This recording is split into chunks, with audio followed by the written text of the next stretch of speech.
Cortez was totally unaware of the Aztec situation when he approached the shores of Mexico. His main concern was keeping his expedition together, and to prevent desertion, he burned his ships after he was ashore. The great god Quetzalcoatl was prophesied to return on the very day that Cortez lands, and Montezuma has his people watching the coast in anticipation of this momentous event. A messenger brings him drawings of these beings, and the light-skinned, bearded figures are frighteningly similar to the traditional description of their god. Montezuma is overwhelmed and afraid to receive this mythical being, but also afraid to arouse his anger by keeping him away. What hand was guiding the Cortez expedition to land on that exact day? The mission was nearly aborted many times. Even as it got underway, conflict and uncertainty made it doubtful whether it would ever reach its destination. Yet, Cortez's sense of destiny pushed him on, ironically fulfilling the Aztec prophecy.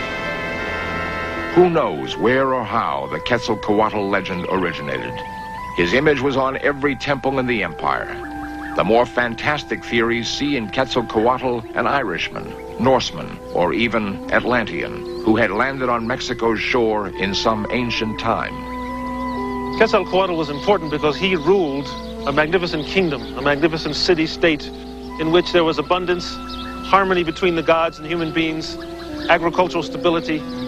But at a certain point in the golden day of Quetzalcoatl's kingdom, he had to leave, but he promised to return one day and restore the abundance and stability of this marvelous situation.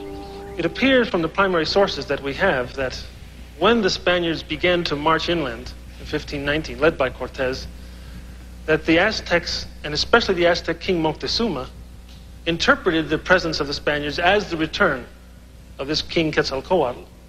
And he investigated this identity in a number of ways. First of all, he sent out some representatives to paint pictures of Cortez and the Spaniards so that these pictures could be brought back and compared with the pictures that they had of their own Toltec ancestors. Secondly, Moctezuma sent out food to see if the Spaniards would eat the Indian food, would recognize it.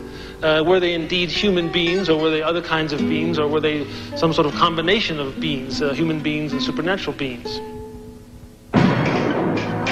Many of the Indians near the coast do not share Montezuma's reverence for these intruders and want to drive them out. But their fighting methods are no match for the Spaniards.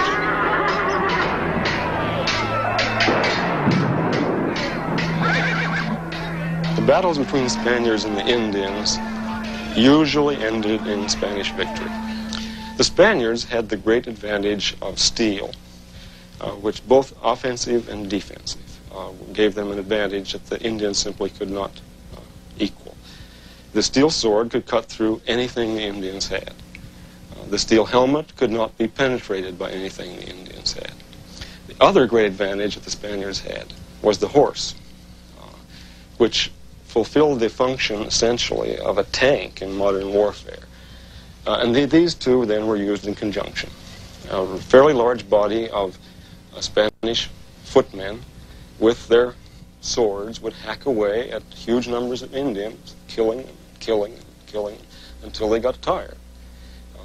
Whereupon the horsemen would burst out and push the Indians back, which they could do. And then they would return to inside the Spanish group, and the Spaniards would begin doing it all over again.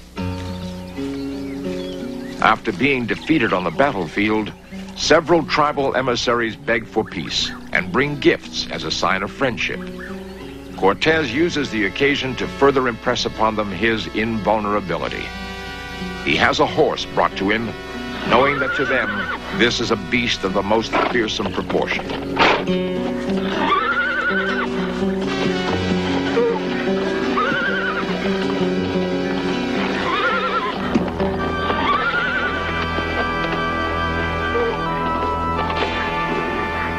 He is quick to take advantage of the moment. He takes the helmet of one of his soldiers and calls back the frightened envoys.